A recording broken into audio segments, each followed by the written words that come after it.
Yes, आज हम लोग पढ़ने वाले हैं रियल नंबर्स। रियल नंबर्स ये क्लास 10 का पहला चैप्टर है। क्लास 9 में हम लोग पहला चैप्टर जो पढ़े थे वो था नंबर सिस्टम। वहां पे हम लोग नंबर के बारे में जाने थे, उसका क्या सिस्टम होता है ये सब जाने थे, और वहां पे हम लोग रियल नंबर की भी बात किए हुए थे। तो मैं एक बार याद दिला देता हूं वो रियल नंबर क्या था। ऐसा नंबर जो नंबर लाइन पे दिखाया जा सके, ऐसा नंबर जिसको नंबर लाइन पे दिखाया जा सके, उसको हम लोग रियल नंबर कहते हैं। जैसे मान लीजिए हमारे पास ये एक रूलर है, मान लीजिए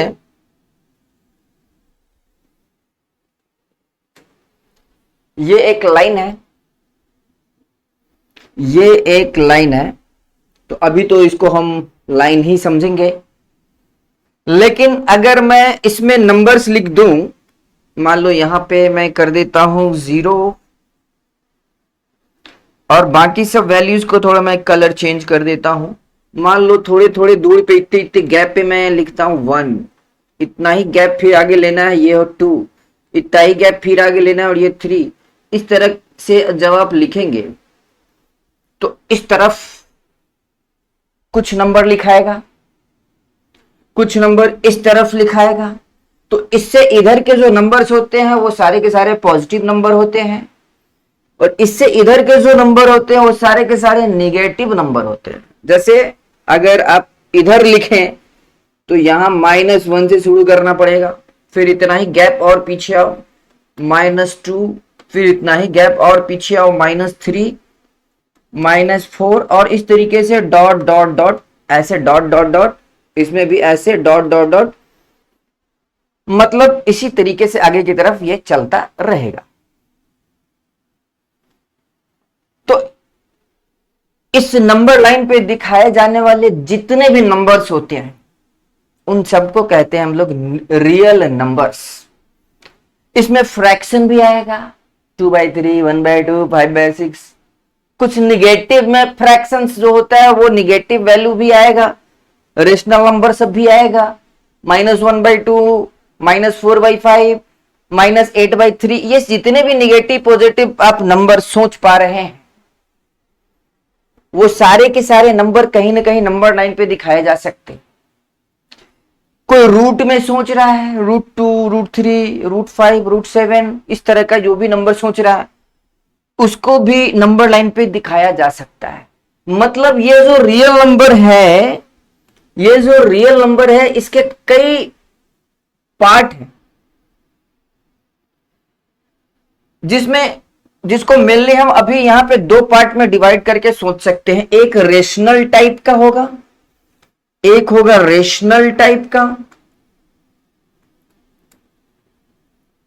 और दूसरा होगा इर्रेशनल टाइप का।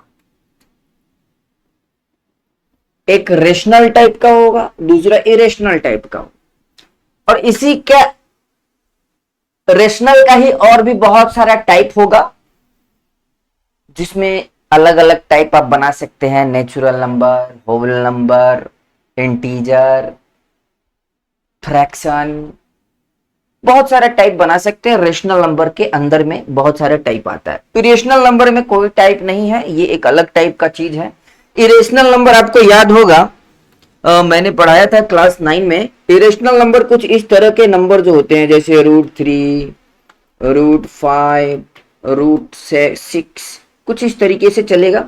√4 वगैरह नहीं आएगा, वो √4 जो है वो रूट से बाहर आ जाता है और 2 बन जाता है, इसलिए √4 2 बन जाएगा, इसलिए वो इरेशनल नहीं कहलाता, रेशनल कहलाता है। तो रेशनल, इरेशनल, रेशनल के अंदर में अगर आप देखें तो 1 भी आएगा, 2 भी आएगा, 1/2 भी आएगा, -5/6 भी आएगा। ये सारे के सारे इस तरह के जो नंबर होते हैं वो सारे के सारे रेशनल नंबर में आते हैं। तो रियल नंबर में मेनली 2 टाइप है, रेशनल नंबर या इरेशनल नंबर।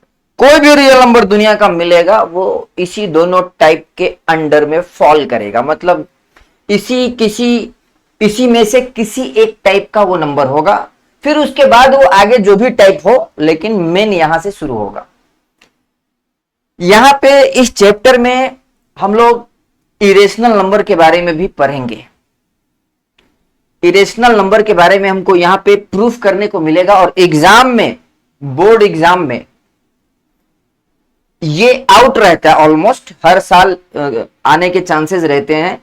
√3 प्रूफ करना रहेगा, prove that √3 is an irrational number, √5 is an irrational number, इस तरीके से प्रूफ करने के लिए पूछता है। तो कोई भी एक अगर आप प्रूफ करना सीख जाएंगे तो उसी तरीके से बाकी भी प्रूफ कर सकते हैं। तो वो सब भी इसी चैप्टर में करना है, और समझो कि एक सवाल वहां से आता ही है। तो रियल नंबर क्या होता है हम लोग जान गए हैं। रियल नंबर पे पाए जाने वाले जितने भी नंबर्स होते हैं सबके सब रियल नंबर्स होते हैं, वही आपको पढ़ना है। ये कह सकते हैं कि क्लास 9 में जो काम नहीं किए वो अब करेंगे।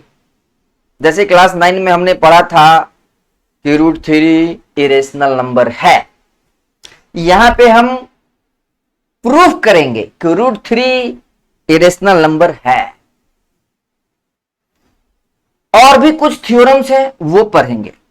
तो चलिए देख लेते हैं पहला थ्योरम कौन सा है। ये है आपका थ्योरम 1.1।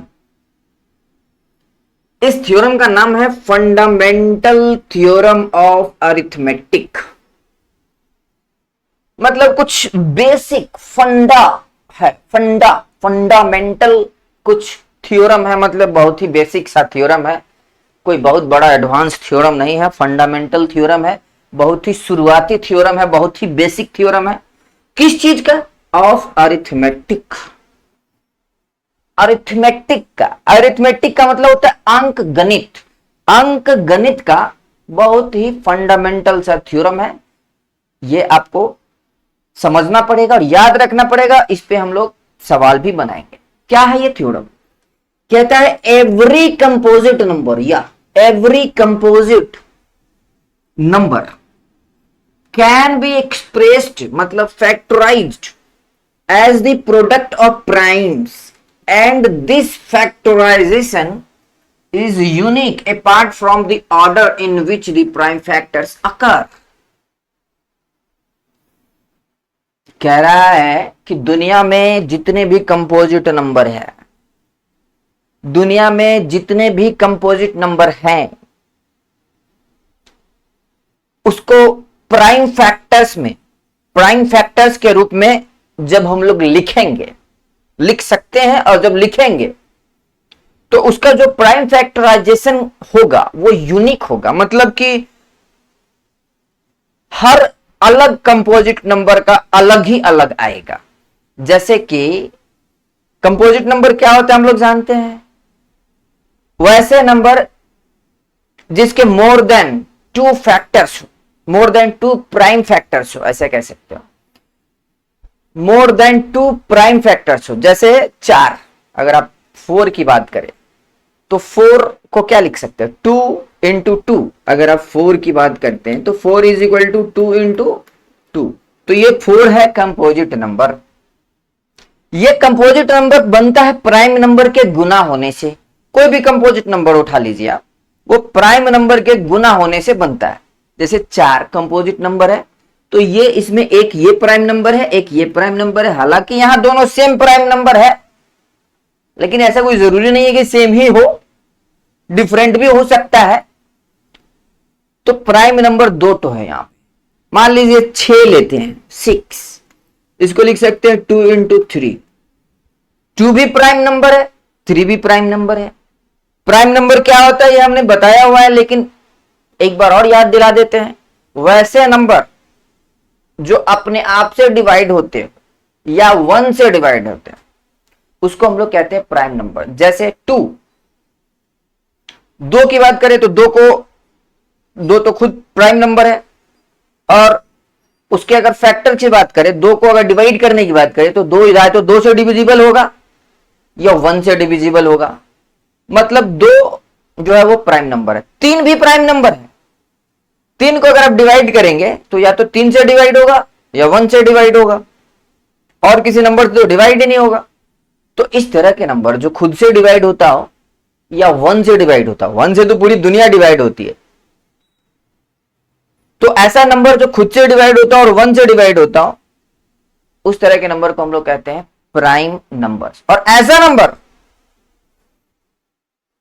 जो जिसके 2 से ज्यादा फैक्टर हो, या ये कहो कि दो जिसको डिवाइड करे तो 2 से ज्यादा प्राइम नंबर से डिवाइड हो, या 2 से ज्यादा नंबर से डिवाइड हो, उसको हम लोग कहते हैं कंपोजिट नंबर। जैसे 4, 6, ये सब क्या है?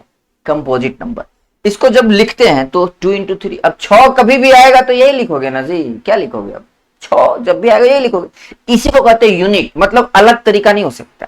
अब कोई कहेगा सर हम 3 पहले लिखेंगे 2 बाद में लिखेंगे, तो ये देखने में डिफरेंट लग रहा है। कहोगे 3 पहले है, इसमें 2 बाद में है, इसमें 2 पहले है 3 बाद में है। तो इस समस्या को सोल्व करने के लिए नियम बनाया गया है। बोला गया है कि जब भी आप प्राइम नंबर्स मल्टीप्लाई कर करके लिख रहे होंगे तो आपको सबसे छोटा प्राइम नंबर सबसे पहले लिखना है, उसके बाद जो उससे बड़ा प्राइम नंबर होगा वो उसके बाद मल्टीप्लाई करना है, उसके बाद जो फिर उससे बड़ा प्राइम नंबर होगा उसके बाद मल्टीप्लाई करना है, और इस तरीके से करना है। तो जब इस नियम को हम लोग फॉलो करेंगे तब तो ये लिख ही नहीं पाएंगे, फिर 3 into 2 तब तो नहीं लिख पाएंगे, क्योंकि कहता है नियम क्या कह रहा है कि छोटे वाले प्राइम नंबर को पहले लिखना है। तो 2 पहले लिखना पड़ेगा, 3 बाद में लिखना पड़ेगा, तब तो भाई यूनिक हो जाएगा। तब तो कोई भी आदमी ऐसे ही लिखेगा। फिर तब एक प्रोटोकॉल फॉलो हो रहा है, एक ऑर्डर फॉलो हो रहा है, एक असेंडिंग ऑर्डर में चल रहा है जो प्राइम नंबर्स है, प्राइम फैक्टर्स है। तो इस तरीके से ये यूनिक बन जाता है। वही चीज लिखा हुआ है, every composite number can be expressed, every दुनिया में जितने भी हैं सारे के सारे prime numbers can be expressed as a product of primes, मतलब प्राइम नंबर के गुना के रूप में। प्रोडक्ट का मतलब होता है गुना, ऑफ प्राइम्स मतलब प्राइम नंबर के गुना के रूप में उसको एक्सप्रेस कर सकते हैं। And this factorization is unique, और ये जो फैक्टराइजेशन होगा ये यूनिक होगा। एक कंपोजिट नंबर को जब आप उसका प्राइम फैक्टर्स के फॉर्मेट में लिखेंगे तो जो लिखाएगा दुनिया का कोई भी आदमी लिखेगा तो वही लिखेगा, क्योंकि किसी भी कंपोजिट नंबर का प्राइम फैक्टराइजेशन जो होता है वो यूनिक होता है, 75 रंग का नहीं होता है, एक ही जैसा होता है, हर आदमी के लिए वही होगा। अगर आप ऑर्डर की आगे पीछे जो कर रहे हैं वो अगर आप असेंडिंग ऑर्डर में लिखे या डिसेंडिंग ऑर्डर में लिखे, कोई एक प्रोटोकॉल फॉलो करना है तो यहां पे असेंडिंग ऑर्डर वाला नियम है, सबको ये फॉलो करना। बात समझ में आ गया? चलिए यहां पे एक और एग्जांपल है, थोड़ा बड़ा नंबर लिए हैं, 2 4 नहीं, थोड़ा सा बड़ा नंबर। यहां पे ये एक नंबर है 32760, 32,760। इसको जब आप फैक्टराइज करेंगे, तो 2 से जब भाग लगाएंगे, इसमें जब 2 से भाग लगाएंगे तो इतना मर्तबे लगेगा 16,380। इसमें 2 से भाग लगाओगे, फैक्टराइज करने के लिए ऐसे करोगे ना जी, इस तरीके से 32760 फैक्टराइज करते हैं तो इस तरीके से करते हैं। 2 से करोगे तो यहां आ जाएगा 16,380, फिर इसको करोगे 2 से तो ये आ जाएगा 8190, फिर इसको करोगे 2 से तो ये आ जाएगा 4095, फिर ये 3 से होगा और 3 से करोगे तो ये आ जाएगा 1365, फिर इसको 3 से करोगे तो ये आ जाएगा 455, और अब ये 5 से होगा, 3 से नहीं हो पाएगा, तो 5 से करोगे तो ये आएगा 91, उसके बाद ये 7 से होगा 13 मरतबे और इस तरीके से अब 13 तो खुद एक प्राइम नंबर है, तो अब नहीं हो पाएगा। या ये कहो कि 13 से ही होगा, तो मर्जी है तो एक बार ऐसे लगा सकते हो, 13 इकाई 13, लास्ट में एक आ गया। तो इन सबको गुना करोगे, इसी को कहते हैं प्राइम फैक्टर्स। ये सारे के सारे प्राइम नंबर हैं। हमने जब भाग लगाया तब प्राइम नंबर से ही लगाया, 2 से लगाया लग गया तो ठीक, नहीं लगा तो 3 से लगाया, 3 से लगाया लग गया तो ठीक, नहीं लगा तो 5 से लगाया। मतलब कि सीरियली 2 से शुरू किए लगाना, लगता गया तो लगाते गए, नहीं लगा तो 3 से ट्राई किए, 3 से लग गया तो लगाते गए, नहीं लगा तो 3 के बाद 5, सिस्टम से इंक्रीजिंग ऑर्डर में हम लोग चलते रहे और ये आ गया।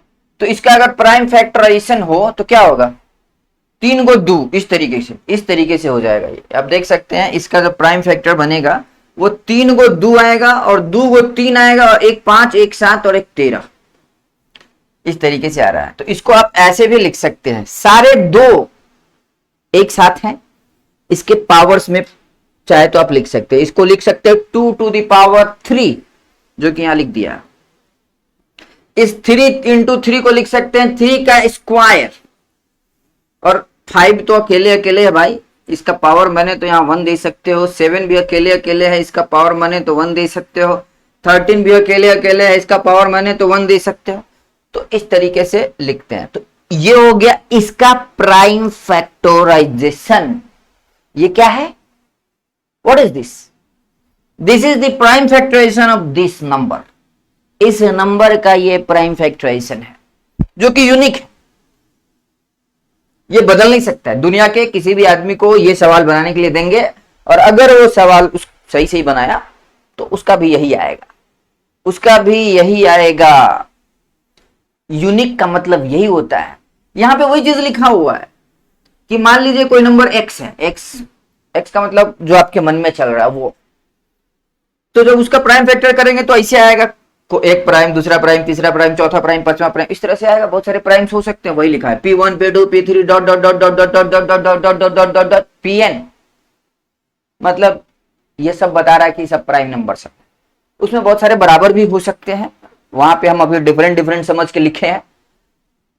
तो x कोई भी नंबर है, आपके मन का नंबर है, लक्की नंबर है, उसका प्राइम फैक्टर किए तो क्या क्या आएगा ये पता नहीं, x खुद पता नहीं है, तो जो भी आएगा उसको हम अभी बोल रहे हैं P1 P2 P3 इस तरह से। तो सारे के सारे प्रोडक्ट के रूप में लिखा गया। जहां पे ये ख्याल रखना है, ये ख्याल रखना है कि P1 से बड़ा होना चाहिए P2, P1 से बड़ा होना चाहिए P2, P2 से बड़ा होना चाहिए P3, और इस तरीके से इंक्रीजिंग ऑर्डर, असेंडिंग ऑर्डर में लिखना है। इस प्रोटोकॉल को फॉलो करना है। If we combine the same primes, we will get powers of prime. For example, इस तरीके से आप चाहे तो एक जगह पे बहुत सारे प्राइम लिखते हैं तो उसको पावर के फॉर्मेट में भी लिख सकते हैं। और एक बार once we have to decided the order, एक बार हमने बता दिया कि भैया छोटे से शुरू करते हुए बड़े तक जाना है, we have decided the order will be ascending, then the way the number is factorized is unique। अगर आप इस प्रोटोकॉल को फॉलो करते हैं, छोटा प्राइम नंबर पहले, उसके बाद उससे बड़ा, उसके बाद उससे बड़ा, इस तरह से करते हैं तो फिर वो यूनिक हो जाएगा। तब उसमें कोई आपको दुनिया में कोई भी करेगा तो वैसा ही करेगा। तो इसका फायदा क्या है भाई? ठीक है, इतना पढ़ना है। इसका फायदा क्या है? ये प्राइम फैक्टराइजेशन या फंडामेंटल थ्योरम ऑफ अरिथमेटिक पढ़ने से फायदा क्या है? फायदा है एलसीएम और एचसीएफ निकाल सकते हैं इसका इस्तेमाल करके। लेकिन सर एलसीएम एचसीएफ तो आता है हमको यहाँ 10 में, फिर यही क्यों निकलवाना? यहां पे आपका तरीका अलग होने वाला है। एलसीएम एचसीएफ पहले आता है आपको, लेकिन यहाँ पे जो तरीका है वो है प्राइम फैक्टराइजेशन वाला तरीका। मतलब अभी जो थ्योरम पढ़े हैं उससे बनाना है एलसीएम एचसीएफ। तो इससे तो नहीं बनाए होंगे, या बनाए भी होंगे, जूनियर क्लासेस में भी है। हमने तो एलकेजी यूकेजी के बुक में भी देखा है इस तरह का, थोड़ा थोड़ा हिंट देता है जो प्राइवेट बुक्स होते हैं उसमें। तो यहाँ पे सवाल आएंगे आपके बोर्ड में जो सवाल आएंगे वो इस तरीके के सवाल आ सकते हैं, जिसमें 2 को कोई भी नंबर रहेगा और उसका एलसीएम एचसीएफ निकालने के लिए कहेगा। तो यहाँ पे 2 नंबर लिया है 6 और 20, इस दोनों का निकालना है, एलसीएम भी निकालना है और एचसीएफ भी निकालना है। लेकिन ध्यान रहे मेथड होना चाहिए प्राइम फैक्टराइजेशन वाला। चलिए देख लेते हैं। 6 का प्राइम फैक्टर करेंगे तो 2 इंटू 3 या 2 के पावर 1 इंटू 3 के पावर 1 ऐसे लिख सकते हैं। 20 का करेंगे तो क्या होगा, वैसे तो 4 इंटू 5 लिख सकते हैं, या 2 से करेंगे तो 2 दहाई 2 इंटू 10, और 10 को क्या लिखेंगे 2 इंटू 5, मतलब 2 इंटू 5 कर सकते हैं। तो ये 2 का स्क्वायर हो जाएगा और ये 5 का पावर 1 हो जाएगा। तो दोनों का हमने जिस भी नंबर का एलसीएम एचसीएफ निकालना था उस दोनों का हमने प्राइम फैक्टर्स निकाल लिया। अब क्या करेंगे, जब एलसीएम निकालना, जब आपको एचसीएफ निकालना, अभी एचसीएफ निकाल लेते हैं। जब आपको एचसीएफ निकालना 6 और 20 का यहां निकालना है, तो क्या करते हैं, दोनों में देखते हैं कि कॉमन क्या है। दोनों में देखते हैं कि कॉमन क्या है, इसमें और इसमें देखो क्या कॉमन है। 2 इसमें भी है, 2 इसमें भी है, 3 इसमें है, इसमें नहीं है तो नहीं लेंगे 3, जो कॉमन है वो लेना है। तो 2 इसमें भी है, 2 इसमें भी है, तो 2 का पावर 2 तो कॉमन है, लेकिन 2 का पावर इसमें 1 है, 2 का पावर इसमें 2 है, तो कौन सा ले, तो सबसे छोटा वाला पावर, सबसे छोटा। देखो उसमें 2 का स्क्वायर है, इसमें 2 का पावर 1 है, तो कॉमन 2 का स्क्वायर थोड़ी ना है, कॉमन तो 2 के पावर 1 ना है, तो कॉमन 2 के पावर 1 आ गया। या ये कह सकते हो कि जो चीज कॉमन है, जो फैक्टर कॉमन है, जो फैक्टर कॉमन है उसका मिनिमम पावर लेना है, कम वाला पावर लेना, ज्यादा वाला पावर नहीं लेना है। तो 2 कॉमन है, तो 2 का यहाँ पे पावर 2 है, यहाँ पे पावर 1 है, तो 2 का पावर कम कौन है 1। तो ये हो गया एचसीएफ। वाव, मतलब एलसीएम एचसीएफ निकालने का एक नया निंजा टेक्निक। एलसीएम कैसे निकलेगा, तो जितने भी फैक्टर्स हैं सभी लेने हैं, जितने भी फैक्टर्स हैं सभी लेने हैं, और उसका मैक्सिमम पावर वाला सब खाली लेना है। जैसे कि इसमें 2 आया, 3 आया, इसमें 2 आया, 5 आया, तो 2 भी लेंगे, 3 भी लेंगे, 5 भी लेंगे, जितना जितना आ गया सभी लेंगे, छोड़ेंगे एक भी नहीं। तो लेंगे तो 2 जब लेंगे तो 2 का पावर यहाँ 1 है, यहाँ 2 का पावर 2 है, तो कौन सा ले, मैक्सिमम वाला लो। 2 लेना ही लेना है, क्योंकि 2 है, 3 है, 5 है, तो 2 भी लेंगे, 3 भी लेंगे, 5 भी लेंगे, और मैक्सिमम पावर लेंगे। तो 2 लेंगे तो 2 का पावर 2 लेंगे, 3 लेंगे तो 3 का मैक्सिमम तो पावर 1 के है ही है, तो वही लेना पड़ेगा। 5 लेंगे तो 5 का पावर 1 हो गया, क्योंकि यही मैक्सिमम। अब इसको गुना कर दो, 2 दूना 4, 4 × 12, 12 × 60, 60 आ गया। तो product of the greatest power, जो पावर रहता है वो बड़ा बड़ा वाला पावर लेते हैं। तो इस तरीके से आप एलसीएम एचसीएफ आराम से निकाल सकते हैं, आराम से एलसीएम एचसीएफ निकाल सकते हैं।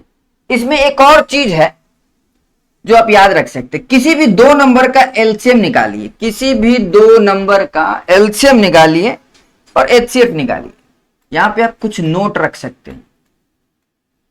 किसी भी 2 नंबर का एलसीएम निकालिए, एलसीएम ऑफ ए बी मान लो वो नंबर ए और बी है, और उसी नंबर का एचसीएफ निकालो